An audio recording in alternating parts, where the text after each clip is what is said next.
So if you were diagnosed as an adult, have you ever wondered why you weren't diagnosed earlier? Have you ever played the what if game?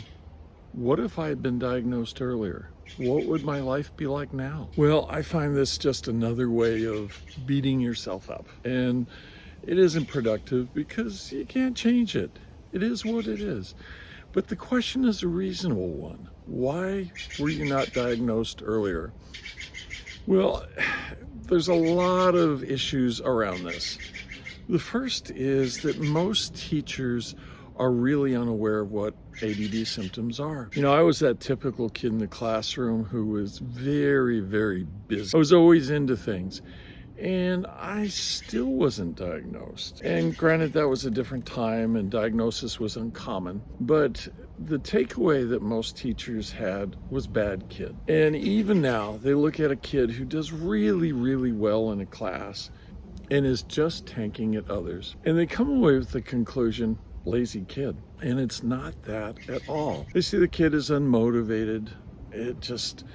They try and light a fire under them because they know they're bright, but they just don't apply themselves. How many of you have heard a parent or perhaps even a teacher tell you that when you were growing up? It's all too common. There are a couple realities in terms of clinicians. Back in 1980, which almost seems like the dark ages in some ways, hyperactivity was dropped out as a criteria symptom to have ADD. Before that, the predominant group were, little boys who were hyperactive and couldn't stay in their seats and were always into something. And even now, the person with ADD is the quietly spaced out little girl. She's not causing any trouble in the classroom.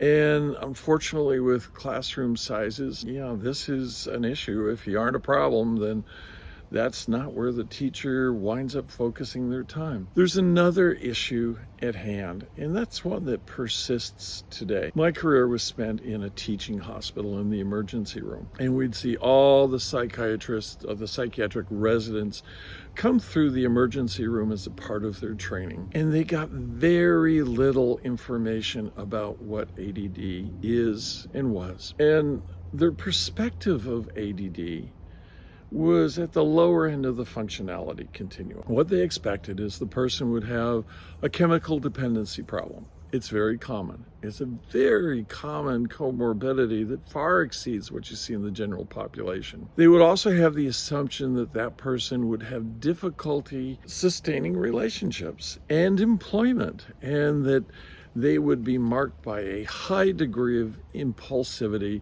that would play out in actions that would sometimes wind them up in jail. They viewed legal history as very consistent with ADD, and indeed, our criminal justice system is replete with a lot of people with ADD as a symptom, all of which undiagnosed. What they don't realize is that, like most things, it's a continuum. And I was surrounded by my colleagues in the ER who had the same kind of brain I did.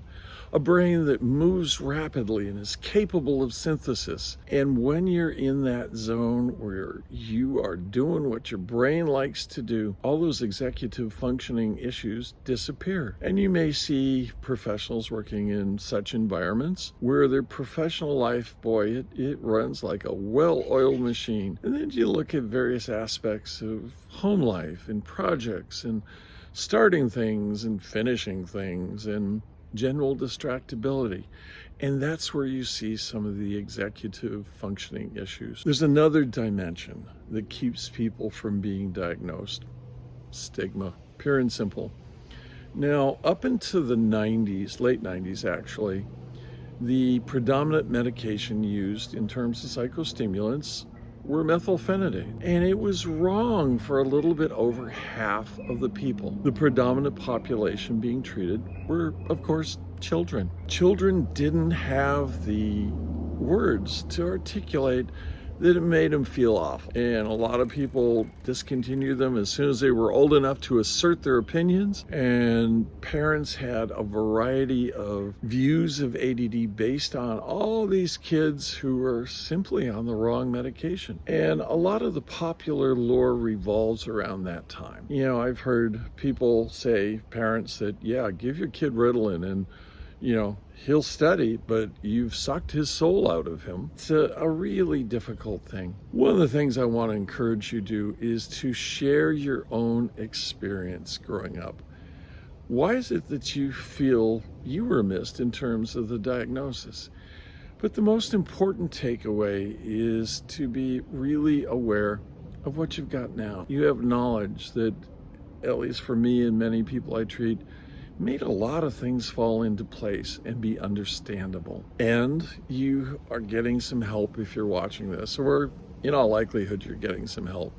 And this may mean medications, and hopefully it also means things like coaching and looking at other biobehavioral things that make a difference in a person's life, help them self-regulate, help them learn to be more efficient in terms of running their life. So I'd really appreciate hearing from you, the listener. The other thing I'd appreciate is if you like this presentation, give me a thumbs up and share it. Most of all, information should not be left your own private resource. Share it with other people who might benefit from it. Until next time, this is G.H. Glade for Coaching ADD, and we'll see you next week. Take care and enjoy the day, even as I am on this delightful sunny day with birds in the background. Take care.